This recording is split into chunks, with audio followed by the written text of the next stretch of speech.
Hi hello welcome to another video. ഇന്നത്തേത് ഒരു ചെറിയ ഈവനിങ് വ്ളോഗ് എന്ന് വേണേൽ പറയാം. ഞങ്ങൾ വൈകുന്നേരം പുറത്തൊക്കെ പോയി, അമ്പലത്തിലൊക്കെ പോയി, ആ, പിന്നെ ഒരു ഷോപ്പിങ്ങിനൊക്കെ പോയി, അങ്ങനത്തെ എല്ലാം കൂടെ കൂട്ടിയിട്ടുള്ള ഒരു ചെറിയ വ്ളോഗ് കേട്ടോ. അപ്പോൾ വെൽക്കം ടു ദ വീഡിയോ. ഞാൻ എന്താണ് ഈ കാര്യമായിട്ട് എഴുതുന്നതെന്നല്ലേ, മീൽ പ്ലാനിങ് തന്നെയാണ് ചെയ്തുകൊണ്ടിരിക്കുന്നത്. അടുത്ത ആഴ്ചത്തേക്കുള്ള മീല് ഒന്ന് പ്ലാൻ ചെയ്ത് വെക്കുകയാണ്. കാരണം എന്തായാലും നമ്മൾ ഷോപ്പിങ്ങിന് പോകുമ്പോൾ ആവശ്യമുള്ള സാധനങ്ങൾ മാത്രം മേടിച്ചാൽ മതിയല്ലോ. അപ്പോൾ കുറച്ച് ഐറ്റംസ് നമ്മുടെ ഫ്രിഡ്ജിലുള്ളതും അല്ലെങ്കിൽ കയ്യിലുള്ളതും ഇനി എന്താണെന്നുള്ളതും കൂടെ നോക്കിയിട്ടൊരു മീൽ പ്ലാൻ ചെയ്ത് കഴിഞ്ഞാൽ ഷോപ്പിംഗ് കുറച്ചുകൂടെ ഈസി ആവുമല്ലോ.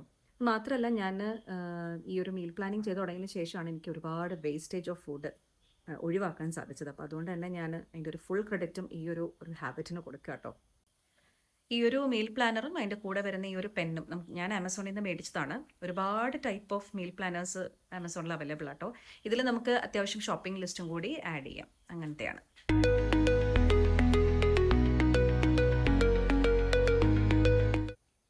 അങ്ങനെ ഞങ്ങൾ ഈവനിങ് ആദ്യത്തെ പരിപാടി അമ്പലത്തിൽ പോകാന്നുള്ളത് തന്നെയാണ്.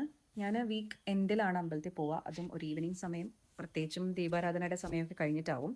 എനിക്ക് ആ ഒരു സമയത്തെ സൈലൻസും ആ ഒരു പീസ്ഫുൾ ഇതൊക്കെയാണ് കുറച്ചുകൂടി ഇഷ്ടം ദാൻ മോർണിംഗ് സമയം. മോർണിംഗിൽ പോയി കഴിഞ്ഞാൽ നമുക്ക് ആ ഒരു ഡേ ഭയങ്കര ഒരു ഫ്രഷ് ഫീലൊക്കെ തരുമെങ്കിലും ചിലപ്പം എനിക്ക് ആ ഒരു ടൈമിൽ വെയിലടിക്കുമ്പോൾ മൈഗ്രെയിൻ ട്രിഗർ ചെയ്യാറുണ്ട്. അപ്പം അതുകൊണ്ട് ഞാൻ കഴിവതും ഈവനിങ് സമയമാണ് പ്രിഫർ ചെയ്യുക. ഈ അമ്പലം ഏതാണെന്ന് കമൻറ്റ് ചെയ്യാൻ പറ്റുമോ? ഞാനിവിടെ പോകുന്നതാണ്. ഞാൻ ഒത്തിരി അമ്പലങ്ങളിൽ അതിൻ്റെ ചുറ്റുപാടുള്ളത് പോകും കേട്ടോ. വീടിനടുത്തുള്ള പല അമ്പലങ്ങളിലും പോവും. അപ്പോൾ ഈ ആഴ്ചയിൽ ഈ അമ്പലത്തിൽ പോയെന്നേ ഉള്ളൂ. ഇനിയിപ്പോൾ ഞങ്ങൾ നേരെ ലുലു പോവുകയാണ്. നമ്മൾ വീക്ക്ലി ആണ് ഇപ്പോൾ വെജിറ്റബിൾസ് ഒക്കെ മേടിക്കുക. വീക്കെൻഡിൽ തന്നെ പോകണം നിർബന്ധമില്ല കേട്ടോ. ചിലപ്പോൾ നമ്മൾ വീക്ക് ഡേയിലായിരിക്കും പോകുന്നത്. നമ്മുടെ ഒരു സമയത്തിൻ്റെ അവൈലബിലിറ്റി പോലെയാണ് ഞങ്ങളിത് പ്ലാൻ ചെയ്യുക. ബട്ട് ഇങ്ങനെ ഒരു കുറച്ച് ആഴ്ചയിലേക്കുള്ളത് മേടിക്കുന്നതാണ് എനിക്ക് കുറച്ചുകൂടി ഇഷ്ടം. കാരണം ഫ്രഷായിട്ട് കിട്ടുകയും ചെയ്യും, നമുക്ക് സ്മോൾ ക്വാണ്ടിറ്റിയിൽ മതി. പിന്നെ ലുലു ആകുമ്പോൾ ഒരു ഔട്ടിങ്ങും ആവും. അപ്പോൾ അങ്ങനെ ഇപ്പം ഞങ്ങൾ കൂടുതലും ഇവിടെ നിന്ന് തന്നെയാണ് മേടിക്കാറ്.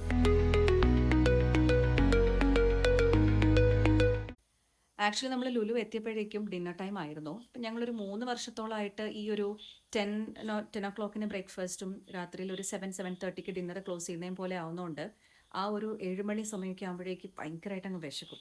അപ്പം നമ്മൾ അതും ഇതും കഴിക്കാണ്ട് ഡിന്നർ അങ്ങ് എടുത്തു കഴിഞ്ഞാൽ പിന്നെ നമുക്ക് അടുത്ത ദിവസം വരെ ആ ഒരു ഫാസ്റ്റിംഗ് വിൻഡോയും കണ്ടിന്യൂ ചെയ്യാൻ പറ്റുമല്ലോ. അപ്പോൾ അതുകൊണ്ട് തന്നെ ഞങ്ങൾ പരമാവധി ഈ ഒരു ടൈം സ്കെഡ്യൂള് ഫോളോ ചെയ്യാൻ നോക്കാറുമുണ്ട്. അപ്പം അങ്ങനെയാകുമ്പോൾ മീറ്റിംഗ് വിൻഡോയും ഫാസ്റ്റിംഗ് വിൻഡോയും ഒക്കെ അത്യാവശ്യം നമുക്ക് ഒരു നല്ല രീതിയിൽ കൊണ്ടുപോകാൻ പറ്റും. അപ്പോൾ അതുകൊണ്ട് ഞങ്ങൾ ആദ്യമേ ഡിന്നർ അങ്ങ് ഫിനിഷ് ചെയ്തു. എനിക്ക് ഭയങ്കര ഇഷ്ടമാണ് ഈ അന്നപൂർണ്ണയിൽ അവരുടെ ആ ഒരു ഫുഡ് കോർട്ടിലെ ലുലു അല്ലേ, അത്.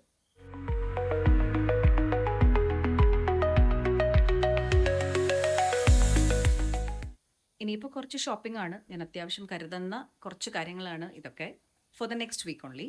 പിന്നെ ഷാലറ്റ്സ്, ഈ തൊലി കളഞ്ഞ ഉള്ളിയൊക്കെ കുറച്ച് നാളും കൂടി ഇരിക്കും. പിന്നെ അത് ഞാൻ തിരുമ്പ ഇങ്ങനെ റീസ്റ്റോക്ക് ചെയ്തുകൊണ്ടിരിക്കത്തേ ഉള്ളൂ. അങ്ങനെ ചെറിയൊരു ഷോപ്പിംഗ് ആയിരുന്നു, ഒരു മിനി ഷോപ്പിംഗ്, അത്രേ ഉള്ളൂ. പിന്നെ ഞാൻ എടുത്ത ഒരു ഐറ്റം ഇതുപോലെ എന്തെങ്കിലുമൊക്കെ കാണുമ്പോൾ ഞാൻ എടുക്കാറുണ്ട്, ചുമ്മാ ഒന്ന് ട്രൈ ചെയ്യാനായിട്ടാണ്. പക്ഷേ എനിക്കിത് ഒട്ടും ഇഷ്ടപ്പെട്ടില്ല. എന്തോ ചിലപ്പോൾ ഇഷ്ടപ്പെടുന്നവർ കാണും കേട്ടോ, ഞാൻ എൻ്റെ കാര്യം പറഞ്ഞത്. പിന്നെ ഈ ഒരു സ്നാക്ക് നമ്മൾ റെഗുലറായിട്ട് വീട്ടിൽ കരുതാറുണ്ട്. ആക്ച്വലി ഇതിപ്പോൾ വരുന്നത് ശർക്കരയിൽ പൊതിഞ്ഞ പീനട്ട് അല്ല, പഞ്ചസാരയാണ്. അതിനോട് എനിക്കൊരു വിയോജിപ്പുണ്ട്. ബട്ട് ഇതിപ്പോൾ കിട്ടിയുള്ളൂ, അതുകൊണ്ട് അതെടുത്തു. ആക്ച്വലി ആ ഒരു സ്നാക്ക് നമുക്ക് കുറേ സമയം നമുക്ക് വിശപ്പ് പിടിച്ച് നിൽക്കാൻ പറ്റുന്ന പോലത്തെ ഒരു സ്നാക്ക് ആയതുകൊണ്ടാണ് അത് നമ്മൾ എടുക്കുന്നത്.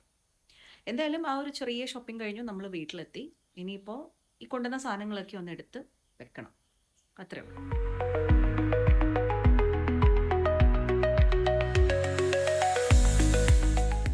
ഇനിയിപ്പോൾ ഇന്ന് ഞങ്ങൾക്ക് പ്രത്യേകിച്ച് വലിയ വലിയ കാര്യങ്ങളൊന്നും ചെയ്യാനില്ല.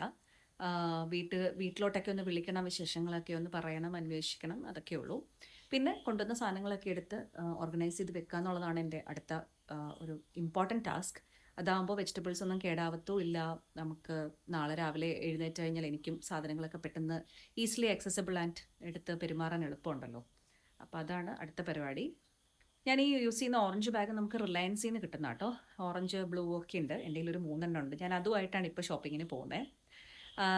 ഞാൻ തുടക്കകാലത്തെ, അതായത് വീഡിയോസൊക്കെ ഇടുന്ന സമയത്ത് ഇതുപോലെ റീസ്റ്റോക്കിംഗ് അല്ലെങ്കിൽ ഷോപ്പിംഗ് വ്ളോഗ്സ് ഒക്കെ ചെയ്യുമ്പോൾ എനിക്ക് കമൻസിൽ നിങ്ങൾ പറഞ്ഞു തരുന്നുണ്ടായിരുന്നു, ലക്ഷ്മി ഒരു ബാഗ് എപ്പോഴും വണ്ടിക്കകത്ത് കരുതൂ, അതാകുമ്പോൾ എളുപ്പമല്ലേ എന്നുള്ളത്. അപ്പം അന്ന് തൊട്ട് ഞാൻ അത് ശ്രദ്ധിക്കുന്നുണ്ട് കേട്ടോ. എപ്പോഴും ഒരു ബാഗുമായിട്ട് തന്നെ പോയിട്ടാണ് ഷോപ്പിംഗ് ചെയ്യുന്നത്. ശരിക്കും ഞാനന്ന് അങ്ങനെ അതായത് ബാഗൊന്നും കൊണ്ടുപോകാതെ ഷോപ്പ് ചെയ്തുകൊണ്ടിരുന്നതും ഇപ്പോൾ ബാഗ് കൊണ്ടുപോയിട്ട് ഷോപ്പിംഗ് തമ്മിൽ ഒരുപാട് വ്യത്യാസമുണ്ട്. അപ്പം ഞാൻ ഓർക്കുമായിരുന്നു എന്നെ എന്തോരം ബെറ്റർ ആക്കാൻ വേണ്ടിയിട്ട് നിങ്ങളുടെ കമൻസ് ഹെൽപ്പ് ചെയ്യുന്നുണ്ട്, അല്ലെങ്കിൽ നിങ്ങളുടെ ആ ഒരു സപ്പോർട്ട് ഹെൽപ്പ് ചെയ്യുന്നുണ്ടെന്ന്. അപ്പം ഞാൻ ഇങ്ങനത്തെ പല കാര്യങ്ങളും നിങ്ങൾ എനിക്ക് പറഞ്ഞു തരുന്നത് ശ്രദ്ധിക്കാറുണ്ട്, അത് ഞാൻ ഫോളോ ചെയ്യാൻ ശ്രമിക്കാറുണ്ട്. അപ്പം അതിനൊരു ബിഗ് താങ്ക് യു. നമ്മൾ അങ്ങോട്ടും ഇങ്ങോട്ടും എന്താ പറയുക, സപ്പോർട്ട് ചെയ്ത് ഹെൽപ്പ് ചെയ്ത് നമുക്കറിയാവുന്ന കാര്യങ്ങൾ ഷെയർ ചെയ്ത് അങ്ങനെയല്ലേ ശരിക്കും വളരുന്നേ. അപ്പോൾ തീർച്ചയായിട്ടും എന്നെ ബെറ്റർ ആക്കാൻ വേണ്ടിയിട്ട് നിങ്ങൾ പ്ലേ ചെയ്യുന്ന ഒരു role is very big. And big thank you for this love, for the help, for the support and everything. അത് പറയാതിരിക്കാൻ വയ്യ.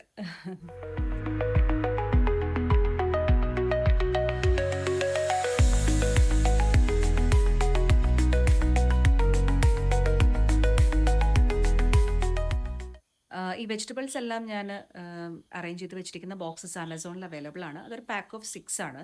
വളരെ അഫോർഡബിൾ ആയിട്ടുള്ള റേഞ്ചിലാണ്. അത് വളരെ സുലഭമായിട്ട് ആമസോണിൽ കിട്ടുന്ന ഒരു സാധനമാണ്. പിന്നെ ഞാൻ ആ പൊട്ടറ്റോയും ഒണിയനും ഒക്കെ വെച്ചിരിക്കുന്ന 2 ടയർ റാക്ക് ഉണ്ടല്ലോ, അതും ആമസോണിൽ നിന്നാണ്. അതിൻ്റെ ലിങ്ക് ഉണ്ടെന്ന് നോക്കട്ടെ. പിന്നെ ഇപ്പോൾ ഞാൻ ഫ്രൂട്ട്സ് വെച്ചുകൊണ്ടിരിക്കുന്നത് നെസ്റ്റേഷ്യയിൽ നിന്നാണ് മേടിച്ചിരിക്കുന്നത്. പിന്നെ ചെറിയ ഉള്ളി വെച്ചത് ഒരു നെസ്റ്റേഷ്യയുടെ തന്നെ ഒരു ഗ്ലാസ് കണ്ടെയ്നർ ബോക്സിനകത്താണ്.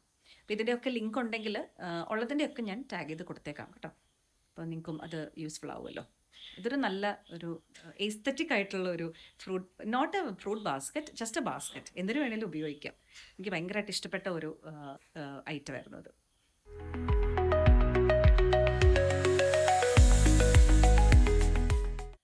അപ്പോൾ എനിവേസ് എൻ്റെ ഓർഗനൈസിങ് പരിപാടികളെല്ലാം കഴിഞ്ഞു. വെജിറ്റബിൾസ് എല്ലാം ആ ഒരു ഫ്രഷ് സോണിലോട്ട് വെക്കുന്നു, ഫ്രിഡ്ജ് അടയ്ക്കുന്നു, ലൈറ്റ്സ് ഓഫ് ചെയ്യുന്നു, കിടക്കുന്നു, ഉറങ്ങുന്നു, അത്രേ ഉള്ളൂ. അപ്പോൾ എനിവേ ഒരു കുഞ്ഞു വ്ളോഗും ഇഷ്ടപ്പെട്ടു എന്ന് വിചാരിക്കുന്നു. വേറൊരു വീഡിയോയിൽ കാണാം. Till then bye.